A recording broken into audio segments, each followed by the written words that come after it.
E no Boletim Entrevista de hoje a gente fala sobre saúde mental e por isso eu estou aqui com Alberto Carboni, que é voluntário do CVV, o Centro de Valorização da Vida. Seja muito bem-vindo. Muito obrigado, Samuel, pela divulgação, pela oportunidade de nós levarmos cada vez mais o nome do CVV. E, Alberto, é importante a gente falar sobre saúde mental, sobretudo agora durante o setembro, né, durante a campanha Setembro Amarelo, que o nosso país tem uma incidência de depressão e outras patologias de saúde mental muito grande, né?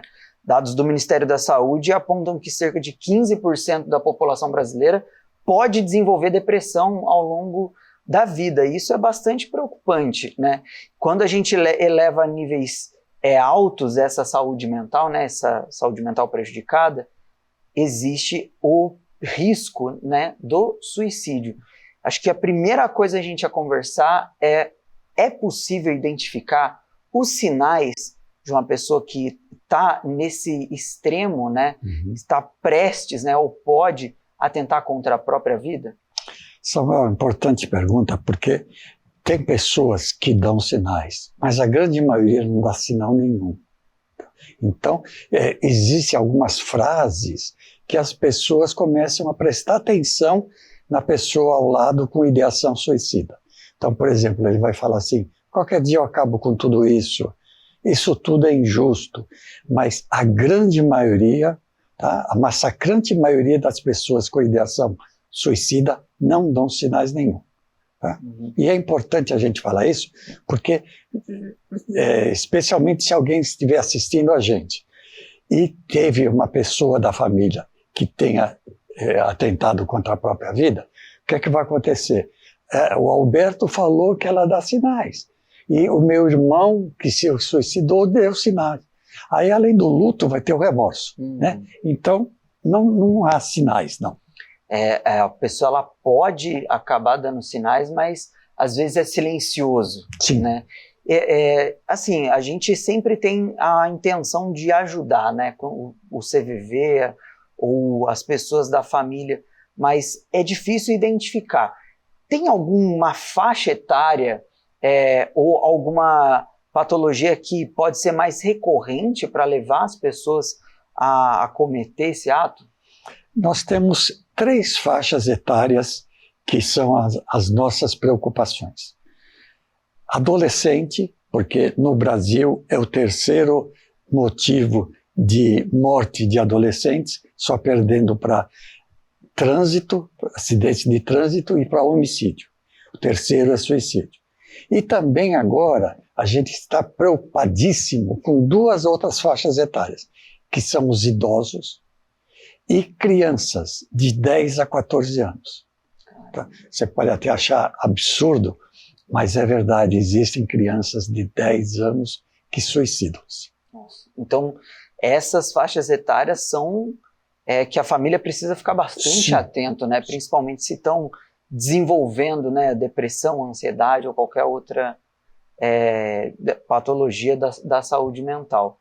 E nisso entra muito o trabalho, né, do CVV, porque essas pessoas elas precisam muitas vezes conversar, né, falar sobre o assunto que não tem tanta liberdade para falar com a família sobre um sofrimento, sobre alguma angústia, né?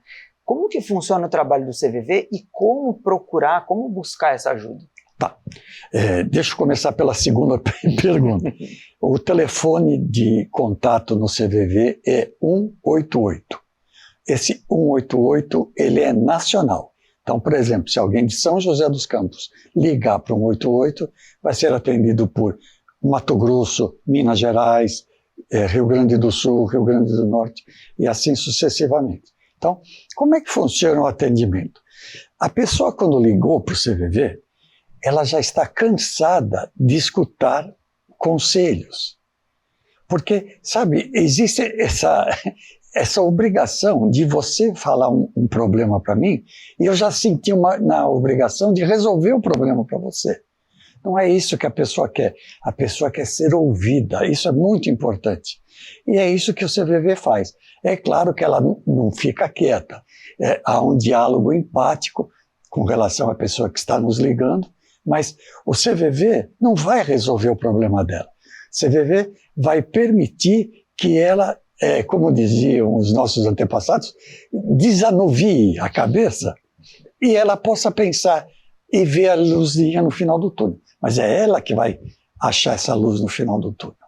Hoje, vocês trabalham com um volume grande de atendimentos? Como que está a demanda do CVV?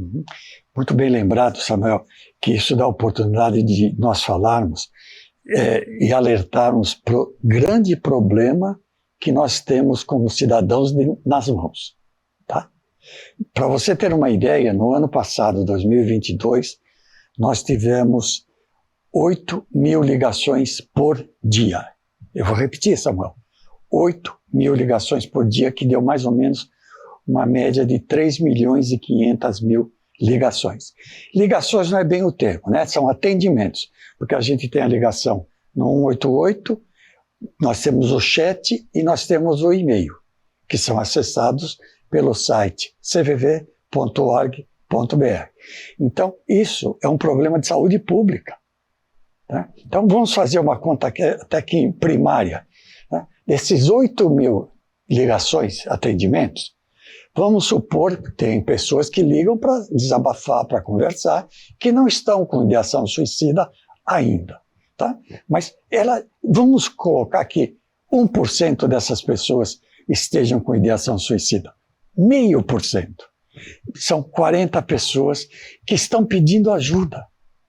Fora as que não pedem. Por dia. Por dia. Por dia. É muito importante o trabalho do CVV e é muito importante o pessoal que está aí em casa gravar esse número na cabeça, né? E se precisar de conversar algum dia, né, ou se conhece alguma pessoa que está precisando de uma orientação, não deixar de ligar, né, não deixar de buscar ajuda, porque, assim como a gente conversou, a saúde mental é um problema de saúde pública, né, que a gente precisa combater com essas políticas públicas. Uma delas muito importante é o CVV. Alberto, muito obrigado pela sua participação, seja sempre muito bem-vindo aqui. Muito obrigado, Samuel, eu que agradeço. Só lembrando, o 188 ele funciona 24 horas por dia, todos os dias do ano, tá? E ele é sigiloso, não se pergunta nome, endereço, idade, cidade, absolutamente nada. Perfeito. Estamos à disposição. Mais uma vez, muito obrigado. É isso aí, voltamos para o estúdio.